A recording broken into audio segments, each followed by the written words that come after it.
BJP అవినీతి party అట. ఈయనకి ఎడవించిన ఉంటుంది పాపం. బీజేపీని తరిమి కొట్టకుంటే దేశం ఆగమైపోతుందట. తెలంగాణ ఆగమైపోతుంది ఎవరిదలేదు మాకి. బీజేపీని తరిమి కొట్టుకుంటే ఆగమైపోతుందట. నీలాంటి సన్నాసి అందిత జుట్టు పడతాడు, లేకుంటే కాలు పడతాడు. నీకంటే పెద్ద అవినీతి పరుడు ఎవడన్నాడా రాసిపెట్టుకో రాష్ట్ర ముఖ్యమంత్రి. నెంబర్ 1 అవినీతి పరుడు నువ్వే.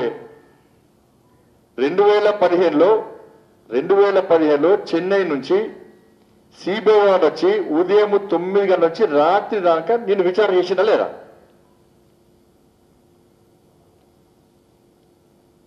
నువ్వు పెద్ద అవినీతి పరుడివి. నువ్వు ఎవరికి అవతలు, నువ్వు మంత్రి ఉన్నప్పుడు ఎవరికి అవతలు, ఎవరిని టైం ఇస్తావు, మొత్తం దోచుకుంటున్నావు అని. ఈహెచ్ఎస్ స్కామ్ కానీ సహారా స్కామ్ లేవు, అన్ని దోచుకుంటున్నావు కాబట్టి ఆ దోచుకుంటే టైం ఇస్తున్నావు తప్ప నువ్వు బయట కనీసం పబ్లిక్ టైం ఇస్తావు, మంత్రిగా ఉండి ఎంపీలకు టైం ఇస్తావు, ఎమ్మెల్యే టైం ఇస్తావు అని చెప్పి ఒక ఎంపీ సాక్షాత్తు పార్లమెంట్ లో ప్రశ్నిస్తే మన్మోహన్ సింగ్ గారు సమాధానం చెప్పిన పార్లమెంట్ లో. నేనే చాటి చెప్తున్నా, ఈ మంత్రి కేసీఆర్ అనే మంత్రి మీకు టైం ఇస్తలేని వాస్తవము, పార్లమెంట్కి వస్తలేడు, మొత్తం దోచుకుంటున్న విషయం వస్తే నేను దాని మీద మళ్ళీ నేను ప్రకటిస్తా అని చెప్పి సారి చెప్పింది మన్మోహన్ సింగ్ గారు. ఈ విషయం తెచ్చుకుని ముఖ్య రాష్ట్ర కేసీఆర్ తెలిసింది. తెలిసిందా కేసీఆర్ వెంటనే ఇట్లా జిమ్మిక్లో ఐఎమ్ ఏ ట్రోల్ అని చూపెట్టి బుక్ ఒకటి, దాన్ని 2 సంవత్సరాలు అయింది దాన్ని.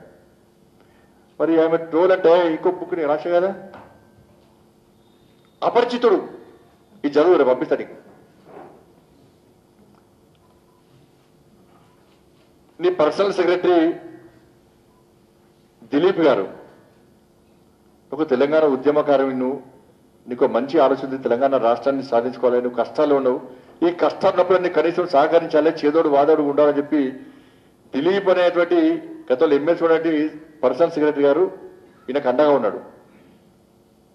ఈయన మెంటాలిటీ యాటిట్యూడ్ చూసిన తర్వాత నీ అబ్బాయి ఈయన మన ఖరాబ్ అవుతుందని చెప్పి వెళ్ళిపోయాను. ఇక ఈయన చేసిన బండారం అంతా దీనిలో ఉన్నది.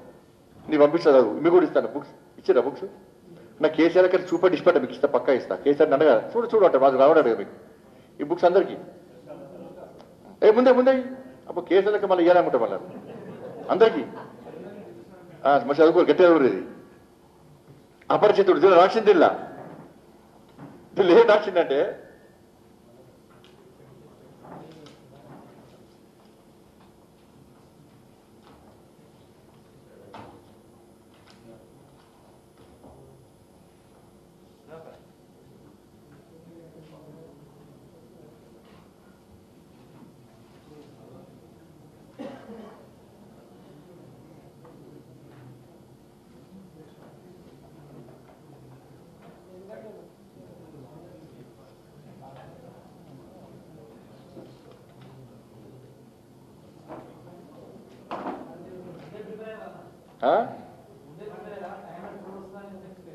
ఎవరు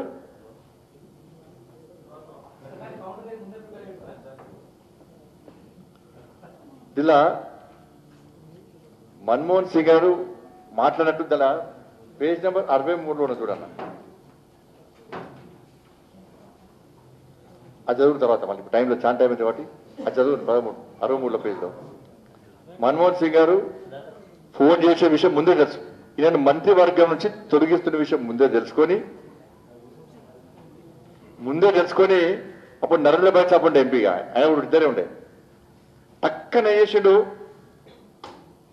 తెలంగాణ రాష్ట్ర ఏర్పాటు వ్యతిరేకిస్తున్నారని చెప్పి టక్కన రాజీనామా చేసే పాపం.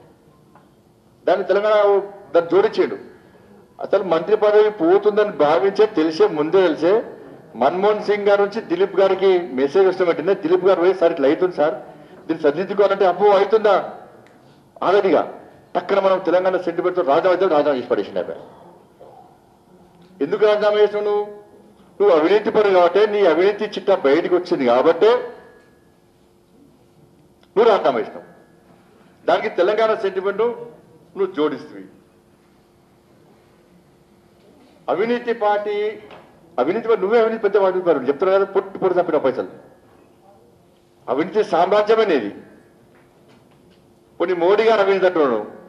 మోడీ గారు నిజాయితీ పరుడు, చరిత్రలో లిఖించదగ్గ విధంగా మోడీ గారి పాలన ఉంది. అవినీతి లేని ఏకైక పాలన ఇన్ని సంవత్సరాలు నా రాజకీయ జీవిత చరిత్రలో ఎప్పుడు చూలే, ఫస్ట్ టైం మోడీ గారిని చూస్తున్నాను నేను అని చెప్పి ఇదే రాష్ట్ర ముఖ్యమంత్రి గజ్వేలో అయిపోయాడు. గజ్వేలో అయిపోయింది రాష్ట్ర ముఖ్యమంత్రి. అప్పుడేమో నీతివంతమైన ప్రభుత్వం, చరిత్రలో లిఖించదగినటువంటి వ్యక్తి మోడీ గారు, ఈయన రాజకీయ జీవిత చరిత్రలో ఎప్పుడు కూడా ఇటువంటి ప్రభుత్వాన్ని చూడని పోనీడు. అది కూడా చూపడతా. గజ్వేలో మీటింగ్ చూపడ్డాను, గజ్వేలో జరిగింది. 100% भ्रष्टाचार रहित सरकार आज भारत में चल रहा है, ये आपके नेतृत्व में चल रहा है। ये श्रेय हिंदुस्तान के तारीख में, हिंदुस्तान के इतिहास में भ्रष्टाचार रहित सरकार चलाने का ये श्रेय मोदी जी कोई माने ना माने, जरूर देश मानेगा, जनता मानेगा, इतिहास में ये लिखा रहेगा।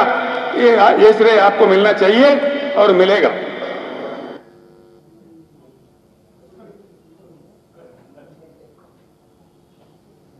से राज्यों को दिए जाने वाला डेवोल्यूशन आप प्रधानमंत्री बनने से पहले सिर्फ 32% था। बड़े सोच विचार के बाद आपने 2 कदम उठाए, इसका भी श्रेय आपको मिलेगा और आपका नाम भारत के इतिहास में सुस्थिर रहेगा। 32% डेवोल्यूशन को आपने 42% बना दिया।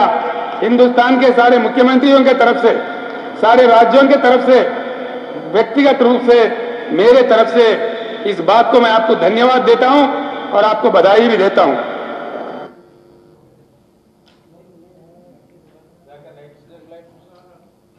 I also extend my thanks to the main opposition party, principal opposition party, that is Bharatiya Janata Party, and particularly the floor leader in the parliament on behalf of BJP, Srimati Sushma Swaraj ji, and Sri Arun Jaitley ji, LOP in the Rajya Sabha from the BJP side.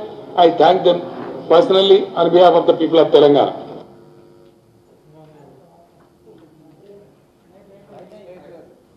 అలా 2 విషయాలు నేను ఒకటేమో ఏకన్నా పైస కూడా ఇస్తలేదు కేంద్ర ప్రభుత్వం అన్నాడు. దాని నేను ఎవరాడనే 32% నుంచి 42% ఇలా మోడీ గారు పెంచారు గత ప్రభుత్వాల కంటే. నువ్వు ముఖ్యమంత్రి కాబట్టి, ముఖ్యమంత్రి బాధలు తెలుసు కాబట్టి నువ్వు మాకు సహకరిస్తున్నావు. రాష్ట్ర ముఖ్యమంత్రి అందరి తరపున ఈయన కృతజ్ఞతలు చెప్పాడు. మళ్ళా దేశ ముఖ్యమంత్రి అందరి తరపు నుంచి అది నోరా మోరా నాకు అర్థం కాదు ఇప్పటికి.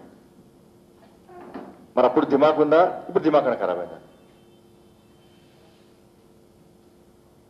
ఇవన్నీ ప్రూఫ్. నేనైతే దాన్ని మార్పుగా అయితే లేదు కానీ మీకు డౌట్ ఏం లేదు కదా? మీకైతే ఉందా రాషన్? ఉంది ఏమన్నా డౌట్ ఉంది మీకన్నా? డౌట్ ఏం లేదు కదా మీకైతే?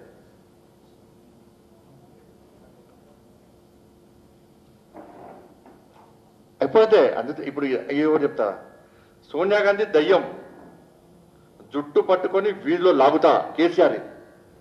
సోనియా గాంధీ దయ్యం జుట్టు పట్టుకొని వీధిలో లాగుతా. ఇది స్టేట్మెంట్ ఇచ్చినాక అంత డొలివెట్టు స్టార్ట్ చేశారు. సార్ మళ్ళీ ఎట్లా సార్ అంటే మళ్ళీ వనికి గజ వనికాడు. తెల్లారి మళ్ళీ మా దిలీప్ గారికి ఫోన్ చేసినాడు. ఏం చేద్దామంటే మరి ఏదో పోయి బచ్చాడు పోవా అని చెప్పన్నాడు. పోయి జుట్టు గిట్ట సార్ అట్లా అంటారా సార్ అని మా దిలీప్ సార్ అన్నాడట. ఏదో ఇక నాకు గురించి తెలుసు కదా అన్నాడట. అంటే ఏం తెలుసు అంటే ఏమన్నట్టు ఏం చేయాలి మరి, నా వీక్నెస్ అది. తిట్టా మరి ఏదో చెప్పు అన్నాడట. మళ్ళా అహ్మద్ పటేల్ గారికి ఫోన్ చేశాడట. ఏందా కేసు ఎట్టమంటే సార్ మాట్లాడింది సార్, సారీ సార్ అన్నట్టు. ఏం సారీ దయ్యం అంటారు అన్నాడు. లేదు సార్ దేవతను చెడబడిస్తాను, తెల్ల దేవతను చెడబడించాడు. మళ్ళా రాత్రి దయ్యం, తెల్లారి దేవత.